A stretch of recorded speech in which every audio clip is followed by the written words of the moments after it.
Okay, guys, the next one is called Peter Force, and I will present 400 MegaForthWords per second. 400 MegaForce per second. So how can we do that? We can do this with, let me see, with this chip. This is the Milk 5 board, model Duo, and it has a RISC-V on board. This RISC-V chip is able to do 1 gigahertz. It has a USB-C on the top as input and also as power. And it has a connector for a camera, for an AI camera, and an SD card connector here below. So this board runs Linux, sorry, and you see there are different models. The one I will show you today is a 64 megabytes of RAM and has the processor CVTech 1800. There is another CPU with 250 megabytes of RAM, and it has the CPU SG2002. These CPUs, both of them, have internally a TPU. This TPU is a trillion operations processor and is used for AI and for the digital camera interface. The board that continues is from the same family and has 500 megabytes of RAM, also 1 gigahertz RISC-V processor, but includes also an ARM chip. So it has 3 chips on board, plus an 8051 MCU, a very small CPU, and the TPU for the machine vision or artificial intelligence. This port is also available with Wi-Fi and with a memory of 1 gigabytes eMMC, like a solid disk, but directly below the board in this space. And this port has also an Ethernet connection. All have an Internet access, but this has the connector on board. Here you see a picture of the 256 megabyte model. So you see there is 1 gigahertz RISC-V, 700 megahertz RISC-V, so 2 cores, an ARM chip of also 1 gigahertz, which can run Linux or Android, a TPU, this is for the camera, the TPU, but you can run also TensorFlow inside, and a small 8051. This is the RAM. The RAM in this port is 250 mega. There is no 64 megabytes. So here is a table with the comparison of the different models. Duo are this first one, and the other one is the 500 megabytes, also called Duo, but there is a mistake here because this one is the S model. And again, static RAM, A53 1 gigahertz Cortex CPU, very, very fast. And both of these CPUs have the RISC-V processor. The architecture of the board includes GPIO I think we have over 20, 23 or 25, depending on the board. There is an AMBA bus that connects each peripheral and where the processors share memory and share signals. Here you see the DDR, dynamic RAM controller. Sorry, and it's very important to say that these are 64-bit processors, and the AMBA bus is also a very large bus.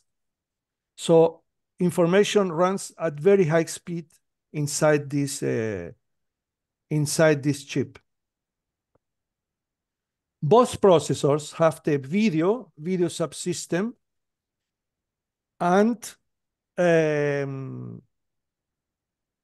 there is an audio subsystem also for intelligent voice and speech recognition. Codecs, the processor includes a codec processor inside the TPU, and the many peripherals we have on board: USB, SPI, NAND, eMMC, and the MAC is the Ethernet connection. And what is missing? I think there is something missing here, but I cannot see it. And so here you can see the comparison of speed. This board at 1 gigahertz is almost 10 times the speed of the Raspberry Pi Pico, 2 times the speed of the Buffalo Linux boards, which are also very, very small and also very, very cheap. So, and what about force? This is what all want to know. I put up a GitHub page, which is called MegaForthWords, and you can download an image, because these boards work with SD cards. So you can download the image directly from this site and burn into the SD card. So you can start this board in a couple of minutes, and you will have on board a PiCMeForce, a MeCrisp, and in future I will add other forts we are experimenting in the moment. But this is for beginners, a great help, because you will not suffer like I suffered with this setup, because it's a very complex setup. I need to thank Mr. Young Shen, who is in the meeting, and he posted about the board a couple of months ago. It was, in fact, in December of last year.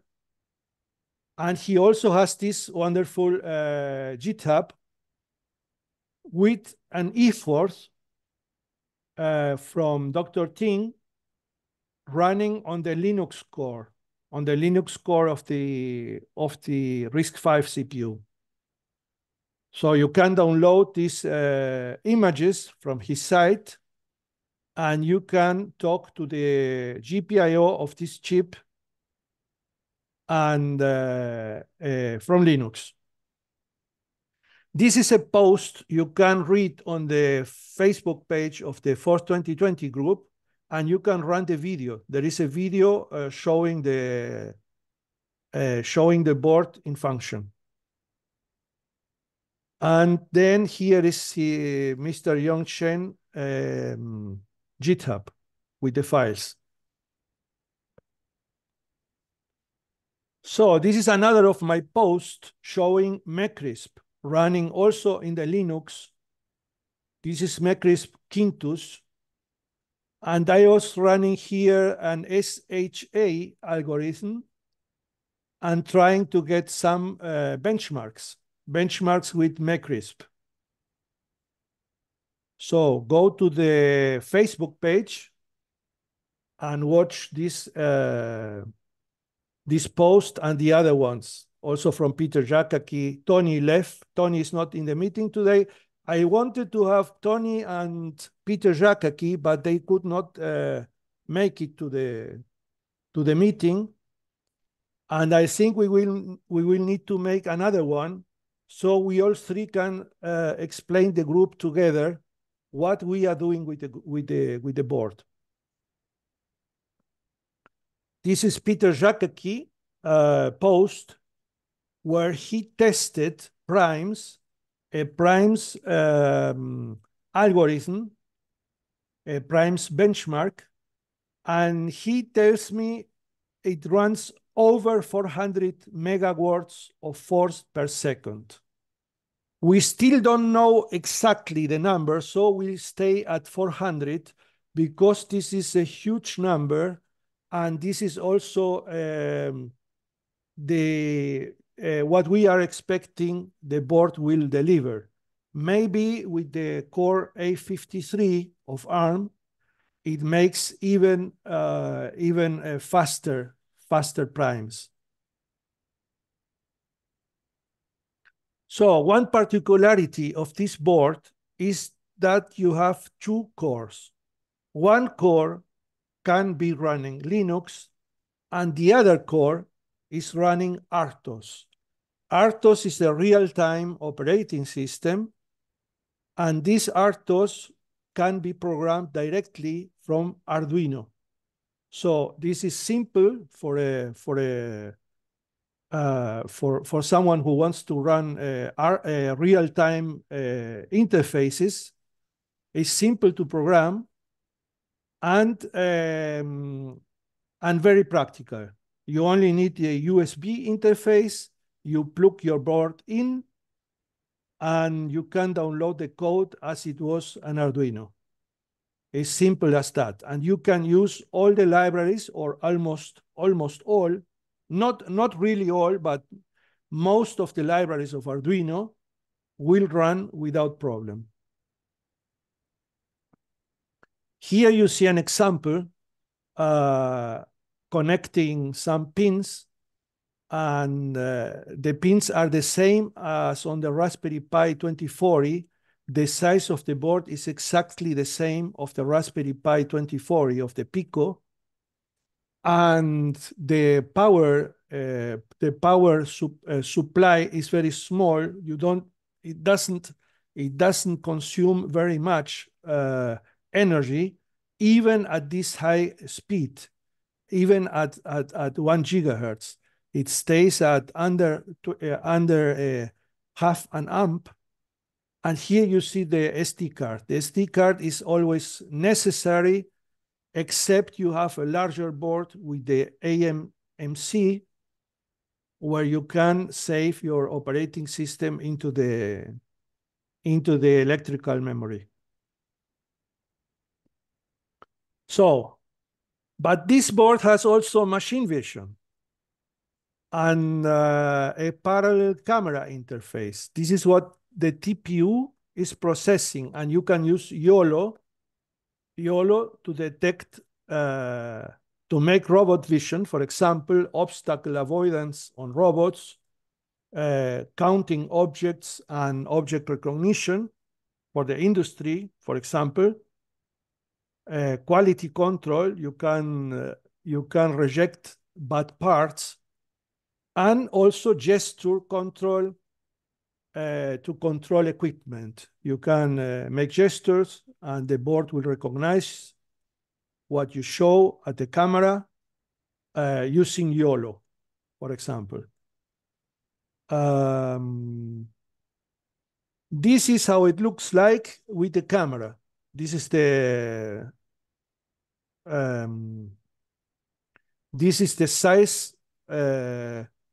size of the whole system compared to a mouse. So you see, it's very portable. It's very It's very small. You can install in robots very well and really very practical. This is the larger board, which has an MIP interface. It can run 5 megas video quality at 30 frames per second. The cost is very low. It's under $10 or near $10, this larger board. And the larger board has 2 camera interfaces. Also a large GPIO on both sides. And both cameras have the MIP interface, and they have also an audio interface, Wi-Fi possibility. This is an extra, or Bluetooth. Both can be added. This is the web page of Milk 5. I have this carrier board for my small board, which adds the Ethernet and which adds the 4 USB connectors and a reset button. We are going to the conclusions of this talk. I would say this is not a beginner board. Documentation is confused. I would recommend a beginner to stay at ESP32, Raspberry Pi 2040, Raspberry Pi Zero, Arduino, whatever you know and where you are happy. It's a good choice. This is more advanced. This is a board that needs a lot of experience, and you need to fight very much with documentation. At the point 3, I think RISC-V is an amazing CPU and rivals the best MCUs in the market. And I think RISC-V keeps winning support every day. So this is why I entered into this MiG-5 experiment. The price, these devices are very cheap, from $5 to $10. So if you want to try it, you will not break the bank. And it has a performance to price ratio really remarkable. Another thing, you can make a full Linux computer for that price, adding an intelligent camera, a TPU, and also Arduino input and output. The question is, can you work with this board bare metal? I am saying yes, but it's still a long way. And I do not think it's really necessary. So you can work bare metal, but you won't have Ethernet, for example. You won't have USB. You won't have access to SD card because it's complex. You need to have access to SPI. This is why I would say no to bare metal, except you have working bare metal on the secondary processor, and you still have control over Linux. In that case, wonderful. You run bare metal for high speed, and you communicate with the other board with Linux that communicates to the world. In that case, fantastic. If you are running bare metal and the first processor, I would say not. And here you see an example how to build your own portable computer with this small board, just a few cables, and in a couple of minutes, you have a portable computer, a small Linux portable computer that can run on batteries. This is something the Raspberry Pi cannot because it's so power hungry. But this little board has not this problem, and you can run for long hours on battery, on a small battery, because the requirements are less than half a watt an hour.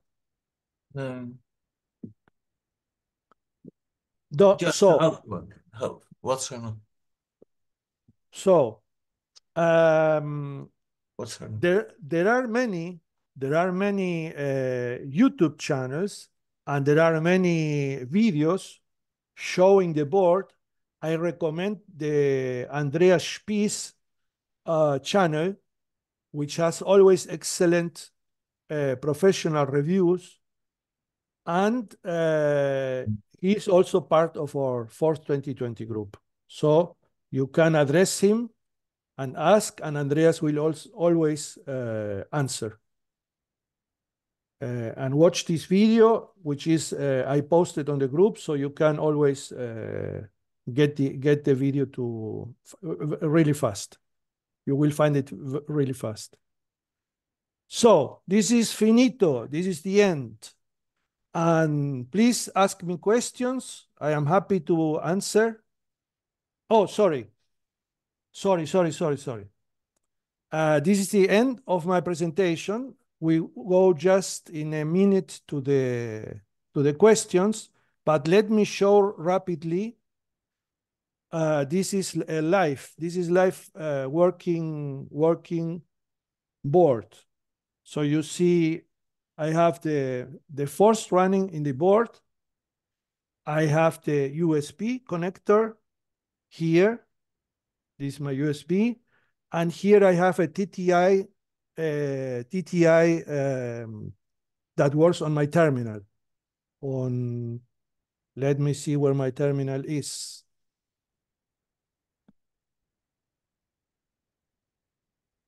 Is my terminal here?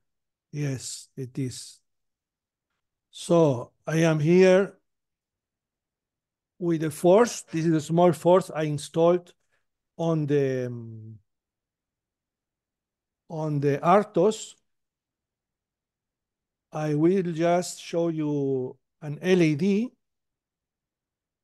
lightning, because today we have a large meeting. I can't show you everything because it's a large, it's a giant amount of information. So let me shine one LED. So LED on. Let's do a LED on. So you see here the LED on. I will put it to off. And this is a MiG-5 force I am working on. And let's see if we can make the screen off, the LED screen.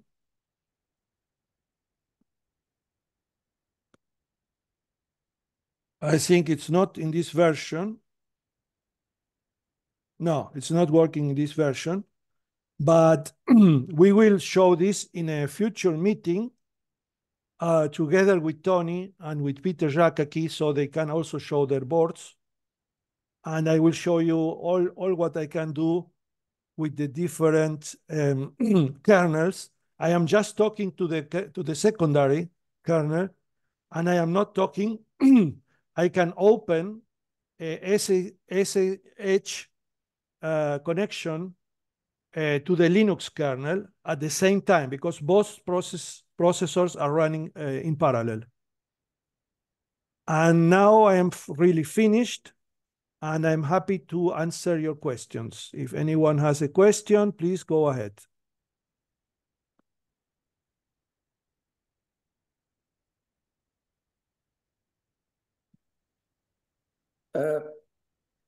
Are you also planning to run GFort on it? GFort would be too heavy, in my opinion. GCC does not work in this board because it's small. It's 64 megs. And you can install Arch Linux in the board, and in the larger, the 256, which is the one of Tony Leff, and also from Peter, it should be possible to install Ubuntu. And maybe we can install GCC, but I think it's very complicated to do so. Okay. I have installed, I think we can install without problem the pForce. I have installed PygMeForce, which runs on Python. The board has Python on board, my board.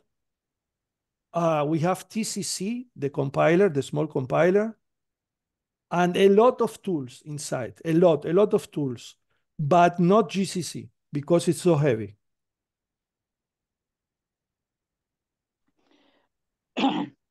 I have made a small CI for it for ARM and RISC-V force, and it should run on every Linux because it uses a fraction of the possibilities of the Linux boards.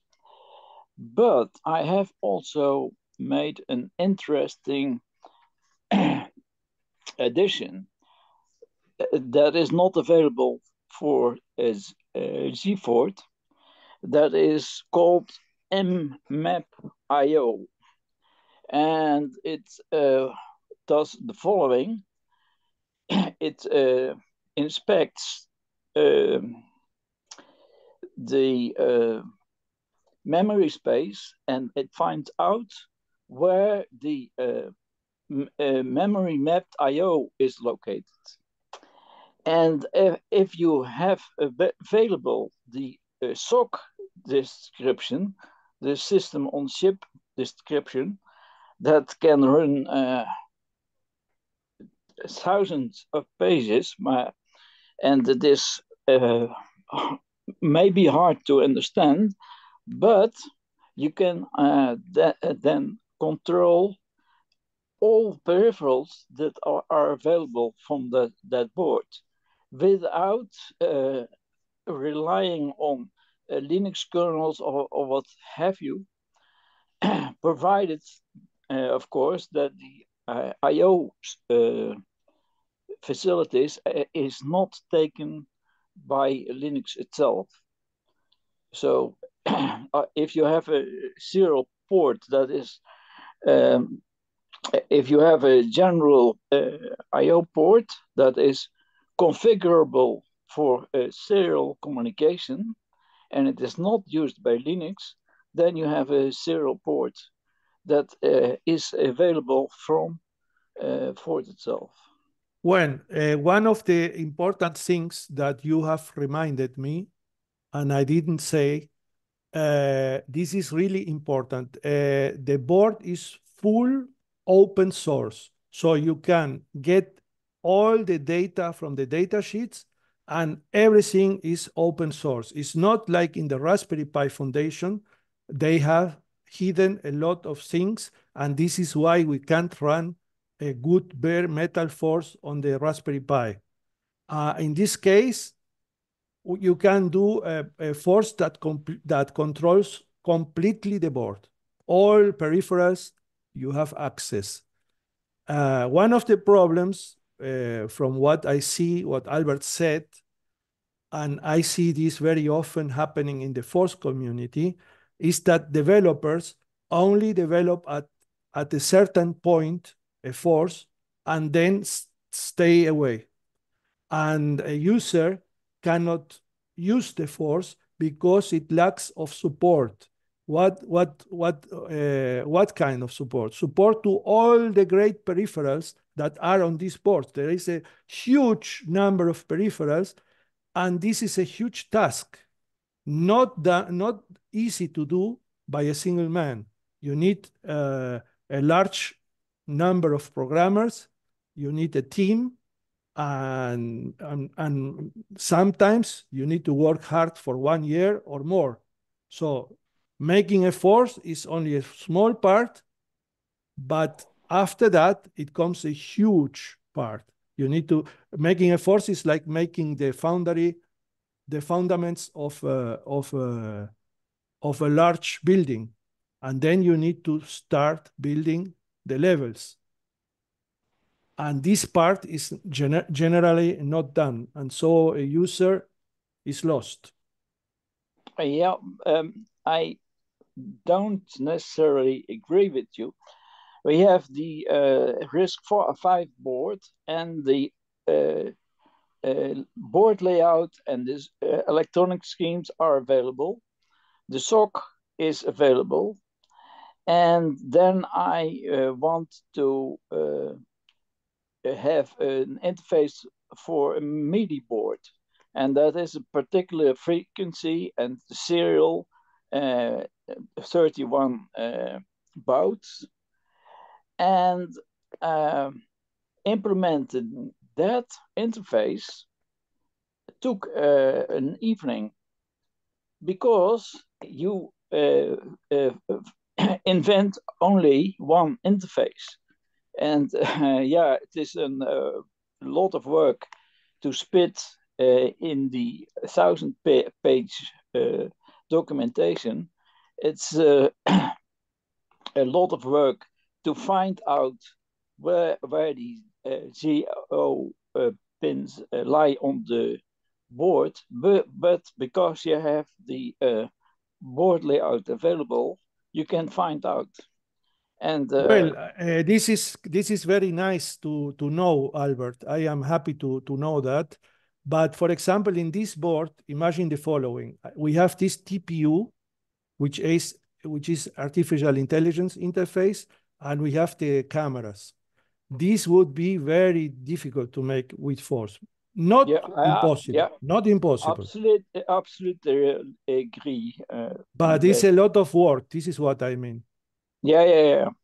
But on the other hand, you can do a lot of things that compare to the Raspberry Pi, for instance, peripherals by measuring temperatures, etc., that you can do with these boards, but fully under control of Ford, that you need not rely on C libraries, and that is, I think, very important.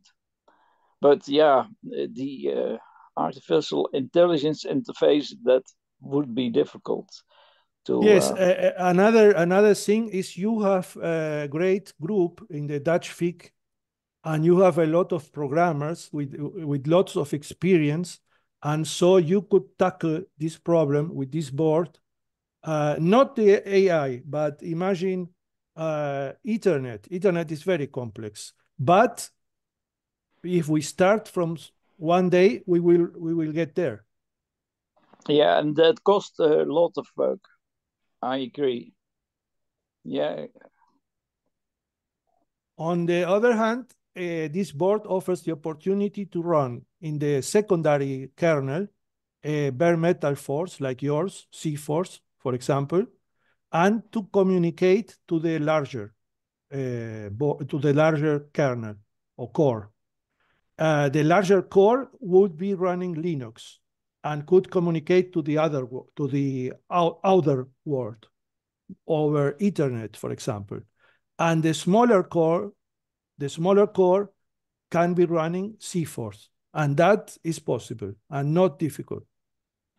CI-Force requires that Linux is running. So bare CI-Force on an ARM chip could be possible, but that is a lot of work still. No problem. In that case, you can run it immediately on the Linux. Just upload, save to the SD card, and it can start running immediately without programming. It is compatible. Yeah, probably. Yeah. Yes, Josh, go ahead with questions. Okay. Are you also able to use or access the TPU yet? I don't know. I bought the board 2 weeks ago. I have only a beginner experience with the board. I hope to gain more experience in the future. I am using on purpose PickMeForce from Frank Sargent because PickMeForce is a no-brainer, You can use Python as assembly of force. And so you can start experimenting.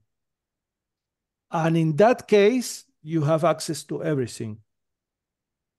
Okay. But also you are using C-Force from Michael, from Michael, from Bradley, Mitch Bradley. C-Force would be another good candidate because you can compile or using GCC outside the board. You need to set up a Ubuntu virtual machine with the container, with the virtual container, and compile GCC for RISC-V. The tools are there. There is a tool chain you can download as a container, and you compile C-Force and then upload to the board, and it will work perfect. Oh, interesting. Thank you. Welcome. You're welcome.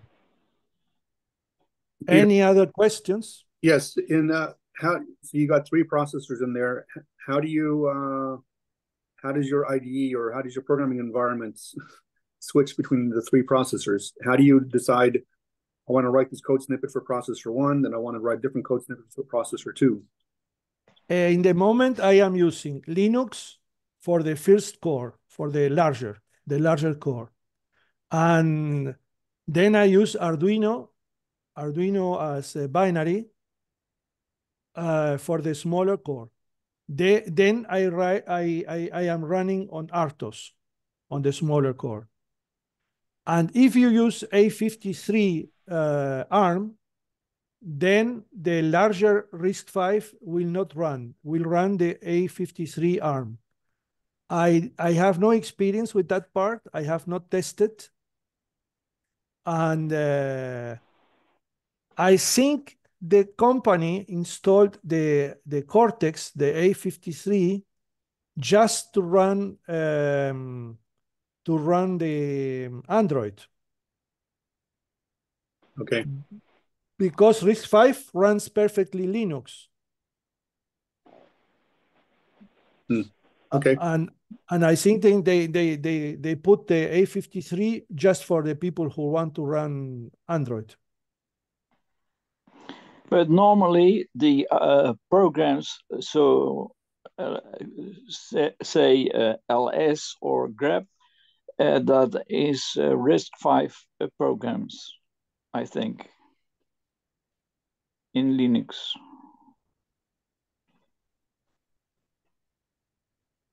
Yes, you need to run RISC-V programs of 64 bits. Yeah.